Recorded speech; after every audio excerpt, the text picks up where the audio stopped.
Dia ñu am mbégte àndaat ak yéen soir d'info ñu ci dalal docteur Babacar Niang médecin urgentiste la moom mooy médecin chef bu Suma Assistance docteur ñu ngi lay nuyu. waaw maa ngi lay nuyu Nder maa ngi nuyu les auditeurs et tous les Sénégalais qui nous écoutent. alors bu ñuy même hors du Sénégal j'espère que la diaspora nous écoute souvent.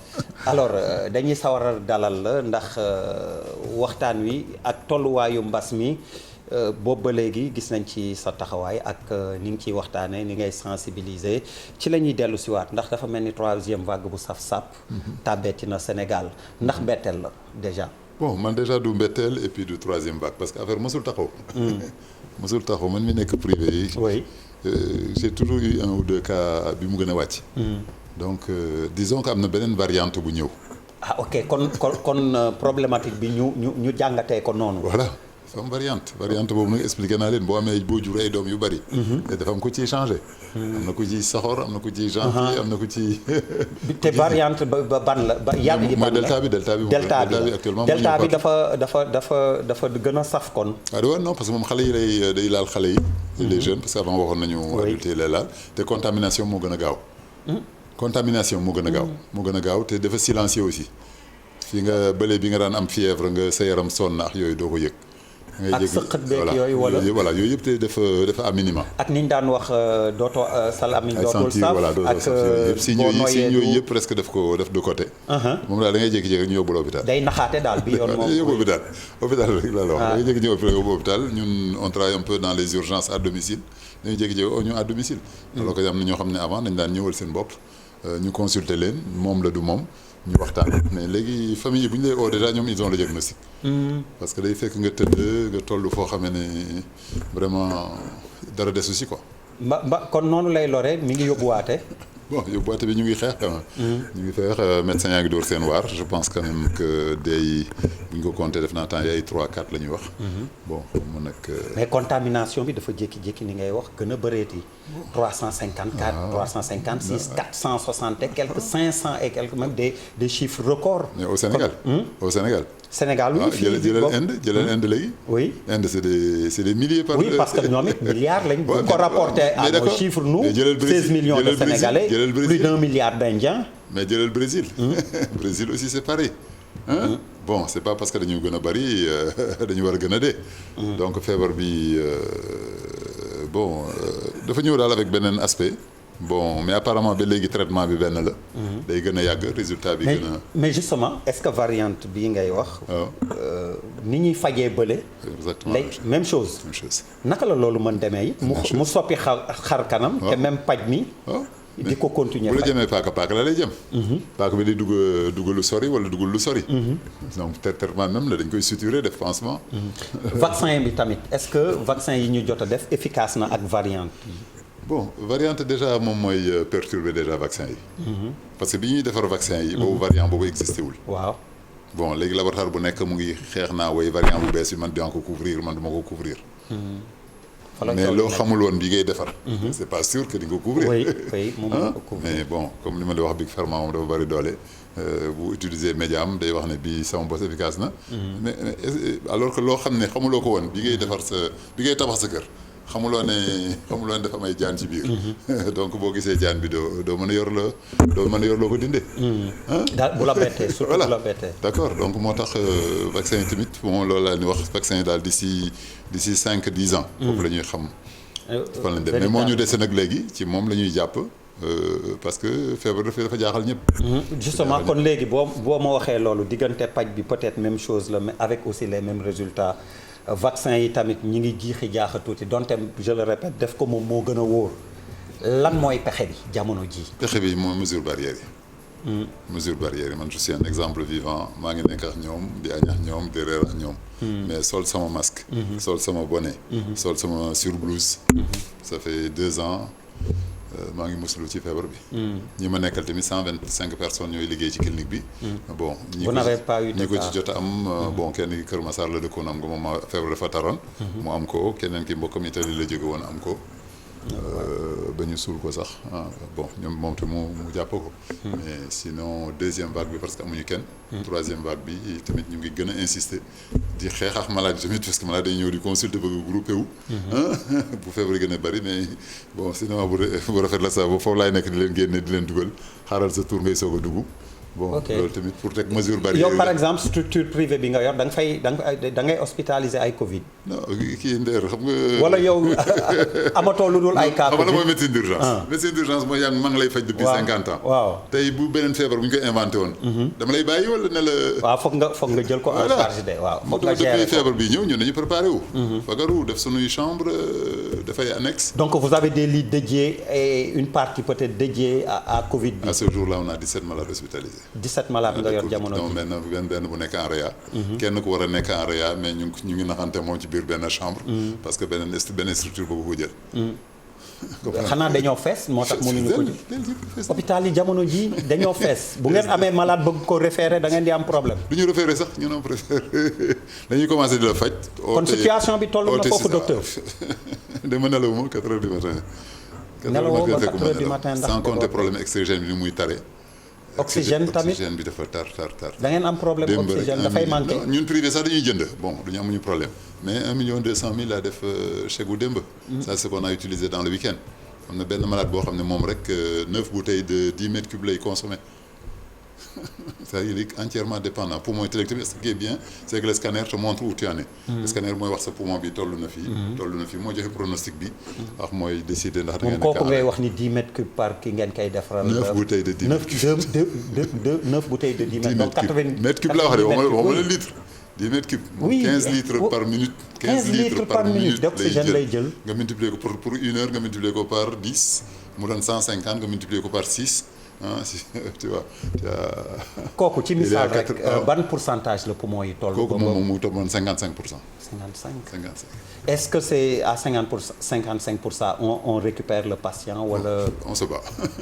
mais on se bat mais on avertit quand même la famille tout de suite que c'est pas évident mi ngi noonu daal. que c'est pas évident voilà. mais nag médecine tamit loolu moo ci neex lu mu gën a metti ñu jéem a chercher ay moyens pour. mais docteur li ngeen di wax c'est très inquiétant feesaat na man dëkk yoo xam ni dégg naa ñi ngi ci 5e vague am na ñoo xam ne ñi ngi dugg seen 6e vague laay dégg ñun comme tu dis nga ni ñun 3e vague bi may wax sax nga ni ma bon on était dans une continuité. Oh, j'imagine mal qu'on soit nous à 5-6 vagues. comment mais yeneen micro bi ñu ngi 50e vague. yeneen micro bi streptocoque. donc finalement on va finir wala ni ngay wax ni ça va devenir une maladie je m'excuse du terme entre guillemets banale. banale c'est une maladie qui va c'est un être vivant. c'est un être vivant. Hitler moo fi bëggoon a jëlee benn xeet mësu ko fa jëlee. japonais bi ñu leen envoyé bombe Hiroshima. atomique bu ñu wane day raser dëkk bi taxul mën nañ di benn photo buy xale buy daw. yaram bi rek lakk. mën nañ di benn fleur buy sax alors que dañu imaginer woon que atomique fu mu éclaté dara dootu fa des. dara dootu fa des donc moo tax am na jëmm ju nekk ci luy dund. ñi ko mënal dara bariwuñu. ñi ko mënal dara bariwuñu mais streptocoque boobu ma lay wax bi joxe angine. xam nga angine ni mu simple. waaw mais xam nga ne day joxe complication bu grave. côté cardiaque oui. mais kooku ça va faire 500 ans que mënuñ ci dara. oui. 500 ans ñu ngi xeex antibiotique bi tey antibiotique bi suba. microbe bu xasee ba existé moom. c'est une course contre la montre. mais c'est vrai que weesu nañ fu ñuy nekkee di situer ay responsabilités et autres mais dans cette perspective là aussi. ak ñu jëm ci tabaski. nit ñi xam ne Dakar mbir mi bëri na fi tar na fi. ñu bëri nar a jógee Ndakaaru dem julli ji seen dëkk ñooñu tamit. naka la nar a demee docteur. non d'ailleurs li ngay seetlu yow mi nekk dans les médias. est-ce que gis nga benn autorité bu wax ci 3e mbas bi ci 3e vague bi. bëriwul de. am na mais bëriwul. amul. lu tax loolu ci sa gis-gis professeur Ndiaye moo ci wax léegi benn vidéo bu mu def di conseiller. gis naa ko effectivement SAMS tey li ñu soog a génne say syndicat des pharmaciens et médecins. pour alerter. on a l'impression nag que dañ ko jox léegi ñi ko war a yor. c'est pas une question de responsabilité ni de critiquer les autres. bon parce que man maa ngi leen di jàppale sax nee naa lu am Brésil ba sonnal Brésil. lu am Angleterre ba sonnal Angleterre alors qu'ils ont les moyens ñun un petit pays comme ça mënuñu wax ne responsabilité c'est le gouvernement. bàyyee ko responsabilité bi moom rek. ba ma ne comme ni ngay wax ñu bañ ko bàyyee responsabilité bi ne moom rek la. c'est un virus, c'est un microbe. C'est de la médecine. D'accord am na ay mesures yu ci war a ànd mais mesures yooyu tamit wax nañu est-ce que des xiif ak des corona lan moo ci gën. waxoon nañu ko. il faut faire un choix apprenez à vivre avec le virus. Et on va trouver une solution. Soit notre corps va s'adapter, soit le vaccin va nous aider, soit recherche bi toogul bon comme c'est une maladie qui est nouvelle quand même, qui a moins de 2 ans, mais on espère que d'ici 5 ans on va trouver une solution. Alors production vaccin bi ñu dégg ni Sénégal dina ko def ndax loolu tamit ci pexe yi lay doon. loolu boo ko boo yàgg na ko wax fii ci plateau bi. que dañuy utiliser. Comment ça. mais xool benn laboratoire. soutenu par l'Union européenne. waaw di def vaccin waa toute l'Afrique de l'Ouest. Dans quel intérêt. oui jaay moom mi ngi. oui d'accord bi ñu jëfee sunu ADN pendant 2 années di ko yor ñoom nag def analyse léegi ñu ngi ci bëgg jaar ci vaccin bi pour encore bon du ma wax noot sax mais domination bi day continuer domination boobu ñu amoon ci loolu bu ñu créé vaccin bi encore vaccin bi ni ñu koy créé pour benn feebar aussi lu tax vaccin yi bari. ndeer benn vaccin benn feebar. oui ku ci nekk di ut sa bopp. américain bi def bosam. oui chinois bi def bosam. russe bi def bosam. européen di jéem a def bosam. anglais yi def seen bos. voilà te benn feebar la boo xam ne moom am na loo xam ne ñëpp ko bokk. ni muy jàppe nit ni muy reye nit ni muy defe nit yëpp benn la kooku benn garab la waroon am. bu ñu jàppalante woon. ñu am solidarité bi. vaccin tamit ngay gis nga li ci am ñi am xaalis yor nañu vacciner dañuy vacciner seen mbokk. oui mais loolu mënul dem. parce que man bu ma vacciné wu yow vacciné wu. oui loolu mooy indi variante yi sax parce que yow boo mënulee vacciné wu.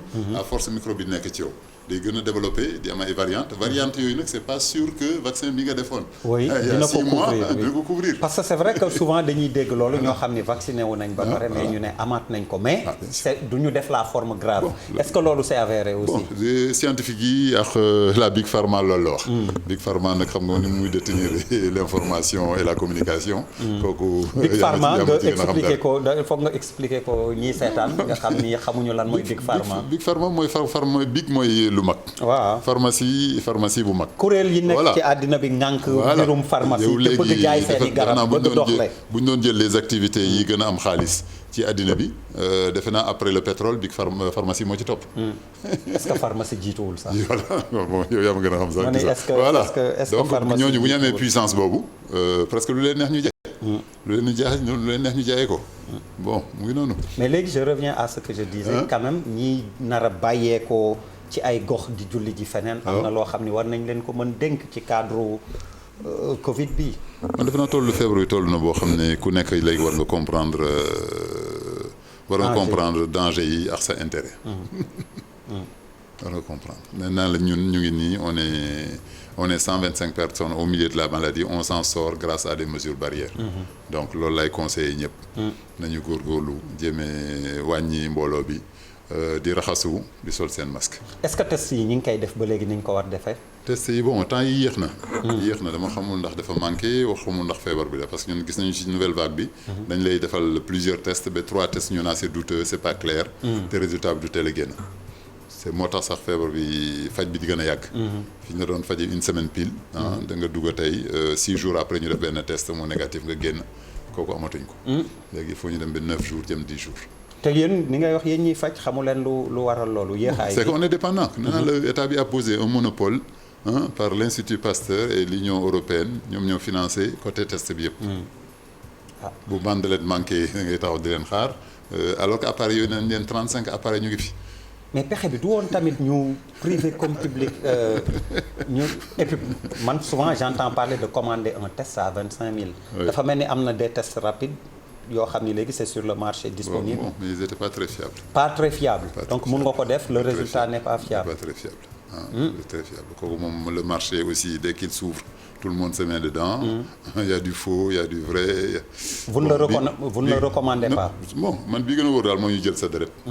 yóbbu ko dans un laboratoire ça se fait à Dakar rek dans des laboratoires. mais justement xam nga dañ doon def bi ñuy jël ci bakkan bi. boobu mooy diagnostic bi. ak aussi jël léegi ci gorge bi. raakle gorge bi ñaar yooyu ñooy ànd. virus bi day moom lay dundee. waaw di wàcc ci sa bakkan lay logé dem ba ci sa gorge dem attaqué sa. voilà di wàcc. donc bu ñu koy wër foofu lañ koy wëree. diggante boobu mooy premier test bi gën gën a rapide bi gën a moins cher. mais est-ce que fiable na moom tamit. En médecine dañuy wax y a des faux positifs et des faux négatifs.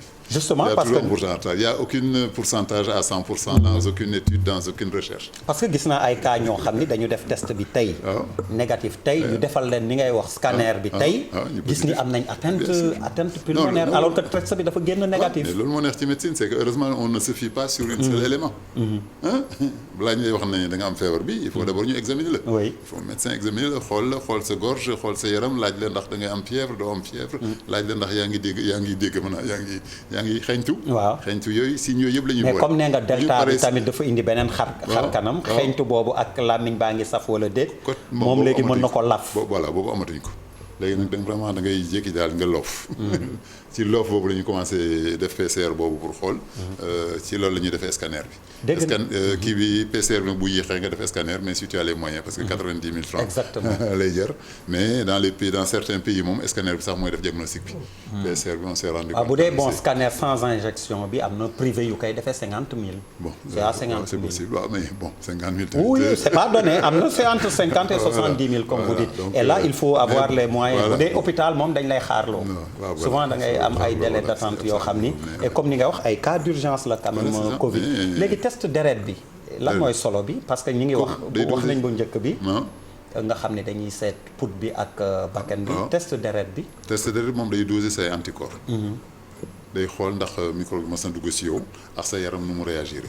sa yaram bu réagir day dafay anticorps. anticorps na ma leen ko waxee mooy soldats yi. moom lañ koy xàmmee. soldats yi da nga am soldats yoo xam ne bu ñu séenee virus bi ñooy dem fetal ko. soldats yooyu nag pour nga mën a défendre bu baax il faut nga am ci yu bari. parce que virus buy développé par milliards lay développé. donc dosage anticorps boobu nekk sa corps moo ñuy yow sa vaccin d'abord ndax baax na même vaccin léegi on risque d'aller à ça parce que comme vaccin dafa manqué am na chercheur bu ne récemment nañu doser dans le sang d'abord les anticorps avant ñuy xam ne ndax dañuy def deuxième dose. oui parce que deuxième dose bi dafa manqué yëngu. deuxième dose bi actuellement dafa manqué donc am na ñoo xam ne nee nañu mieux vaut nga doser sa nga doser sa anticorps pour xam si tu as déjà des anticorps duñ la vacciner duñ la soxla ngay def deuxième vaccin. donc su ma la comprendre mooy vaccin bi manqué na mais ku jot a def benn dose am na nu muy demee. am nga immunité. mën nga ko donc dañuy wax rek mais deuxième dose bi du loo xam ni lu nécessaire la.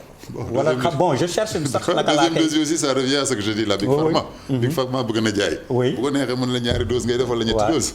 d'autant plus que Johnson bi ñu ngi def quand même benn dose. kuy def benn voilà. am na kuy def benn mais lépp a ngi ci daal xam naa y a de la science vrai on te dit mais nit ñi dañuy ute.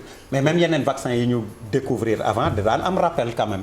vaccin toujours dañuy remonter les doses mais am na yenn yoo amul wala ça dépend du nombre d'années. am na yoo xam ne par 5 ans la am na yu dem même par 10 ans fièvre jaune. par 10 ans nga koy def. Covid bi docteur ni nga ko gisee est-ce que duñu dem ba comme grippe. ñu ne chaque année na nit ñi ñaxu contre Covid bi. parce que day changer. parce que comme nee na variante yaa ngi ñëw. vaccin bi ngeen vacciné en 2020 là. oui dootul bi doon grippe voilà léegi nag comme grippe on fait une recherche on mélange on fait des pronostics. ok ban virus moo nar a ñëw ak nu mu nar a mel. ñu anticiper ci loolu defal vaccin boo xam ne gisagul li nga am. ok virus yi grippe loolu noonu lañu koy defee te bii moom c'est la même famille que la grippe bu ñu classé le virus du corona. il est dans la même famille des grippes il a la même évolution. loolu moo tax la ñu yaakaar ne narul génn dëkk bi. kon man daal bu ma la comprendre loo xam ni la bu yóbboo bés ni ki tey wala ci kii nañ jàpp ni dañuy dund ak moom xool nu ñuy def ak moom. dund ak moom commencé adapté wu ci kër yi itam wax naa la am na eau de javel. c'est pas cher ak raxasu bi ak eau de javel aussi. saabu ordinaire sax baax na saabu yëpp baax na ndox rek baax na. defe naa ñu sax loolu muy dimbale defe naa jàpp bu bari bi. ñi mën a jàpp 5 fois. defe naa ñooñu déjà waroon nañu defay étude ba xool ndax ils l'ont souvent. parce que virus moom loo gën a raxasu loo gën a def ndox mu gën a dem. mu gën a wala même bu demulee sax day dilué wu. xam nga il faut moom une certaine dose pour muy gën a efficace si sa def lu bon. mais booy jël ndox di ko dilué. variant delta bi wax nga ni mu mel ci xale yi. da leen di song bu baax mais nu muy comporté woo mag yi dafa am changement. par rapport ak bu njëkk bi wala c'est la même chose. est-ce que mag ñi jeexuñu. excuse-moi le mot mais mag ñi sonn nañ ci bu njëkk bi bon ça a été une catastrophe waa France ñu ñuy tooñ sax ñu ne ça a permis de régler leur problème de retraite bon docteur bu ñu lay dégg vous le dites légèrement mais c'est il faut en rire mieux vaut en rire alors que c'est parce que système bi ñu amoon ñoom xam nañu amoon système boo xam ne màgget yëpp lañ leen dugal ci benn EHPAD lañ koy EHPAD oui ils étaient dans les EHPAD bu ñu calculer ñiy dee foofu la ñu gën a deewee donc bon excuse-moi le terme mais vraiment mu ngi noonu donc mag ñi ñu bari sonnoon nañ ci ba yàlla def sax ñu faatu. bu dee am na balaa ñuy tàggoo loo xam ni xëy na war nga ko baaxee askan wi ci jamono ji ci tolluwaayu mbas mi lan lay doon. baaxe bi daal mooy toujours wax leen ne que feebar baa ngi fi mooy comme oto buy daw. ci tali bi jàngalal sa doom nu muy traverser tali booy traverser tali xoolal à gauche à droite. loolu moom c'est pas le gouvernement qui va le décider. est-ce que comprendre parce que fii ñëpp a ngi wax ne lu tax gouvernement waxul dara. mais gouvernement du wax kenn nooy traverser tali. waaw mais quand même peut-être dans les transports ak yeneen mesures barrières yoo xam ni ak ci ay bërëb yoo xam ni war nañ ko fa respecter ñu def tout pour que nit ñi respecter ko. même bu dee ay rappel la communication bu këlee solul masque am yow solal sa masque. waaw mais loolu moo normalul nag docteur. si yow tu es protégé. c'est vrai qu'on ne peut pas mettre un policier derrière chaque Sénégalais. yow nee naa la tu es protégé. nee naa la ñun démb laa nekkoon ci benn néeg ci benn dame boo xam ne dafa l'assister en oxygène et tout. mais maa ngi nii génn. non comme vous dites. sol naa sama masque sol li ma yor. j'ai fait mes deux doses docteur def naa samay 2 doses. mais gis nga maa ngi nii mesure barrière yi bàyyiwuma ko. voilà donc mesure barrière yi moo permettre médecins yi continuer di toppatoo maladie donc c'est efficace. ku ko mën a génne ci hôpital bi yóbbu ko sa kër. xam ne même les gens infectés à la maison. ñu bëri dañuy rester à la maison. justement on voit que de plus en plus les familles nous demandent de leur donner les tenues. de surblouse. le bonnet et le masque. hôpital yi fees na ni nga ko waxee même structure privée yi. naka la ñu war a nekkee ñi nga xam ni ñu ngi leen di traiter à domicile. ci kër yi. justement loolu mesure barrière mais les mêmes mesures barrières. fàttali ko dafa baax. sauf li ñu ciy dolli mooy sol benn tenue. boo xam ne bu ñu nekkee en contact ak moom te bu ñu génnee nañ ko summi dindi. ci buntu booy génn. mais booy génn bul dem ak moom. bul dem ak moom ngay jël xale yi di leen fab avec tenue boobu. voilà donc mesure barrière daal moom je pense que c'est vraiment on a les preuves dans tous les hôpitaux. que moom mooy fexe bi jamono ji que parce que boo amul woon loolu tey hôpitaux dañuy tëj. waxuma la hôpitaux dañuy fees mais dañuy tëj. que corps médical bu ñu demee ba ñoom si ñeen fa am bopp ñuy infecté. du am sens. donc mesure barrière yooyu di permettre à des médecins di nekk ak les infectés di fanaan ak ñoom di toog ak ñoom vraiment mesure yooyu bu ñu ko extrapolé woon dans les maisons. defe naa dañuy sori. vraiment docteur Babacar Niang ñu ngi lay gërëm di la sant ci ñëw bi laaj ak tontu gi dox suñu diggante am na solo lool ñu yaakaar ni askan wi dinañ ci jàngatee tamit te téye li nga wax mesure barrière yi ñu bañ ko fàtte benn yoon continuer di ko jëfee jërëjëf.